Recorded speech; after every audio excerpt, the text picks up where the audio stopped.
2020-ci ildə Vətən müharibəsində vətən sevgisini canı ilə sübut edən, şəhidlik zirvəsinə ucalmış qəhrəmanlarımızdan biri Abbasov Hüseyn Əlizadə oğlu 1993-cü il fevral ayının 13-də Hacıqabul rayonunda anadan olub.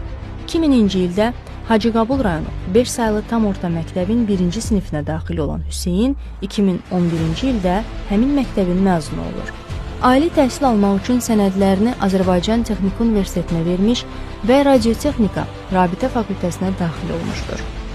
2016-cı ildə universiteti müvəffəqiyyətlə bitirən Hüseyn hərbi xidmətə yollanmışdır.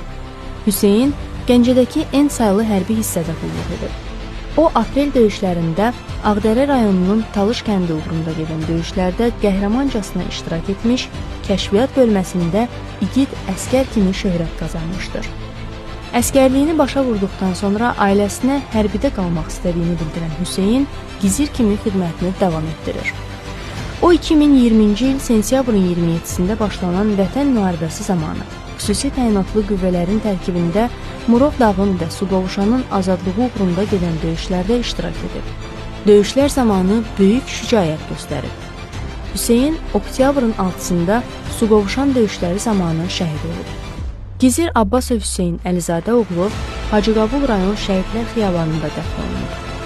Azərbaycanın ərazi bütövlüyünün təmin edilməsi uğrunda döyüş əməliyyatlarına qatılan və hərbi hissə qarşısında qoyulmuş tapşırıqların icrası zamanı vəzifə borcunu şərəflə yerinə yetirdiyi üçün Azərbaycan Prezidenti İlham Əliyevin sərəncamlarına əsasən Hüseyn Abbasov ölümündən sonra vətən uğrunda cəsur döyüşçü, Suqovuşanın, Kəlbəcərin azad olunmasına görə medalları ilə təltif edilib.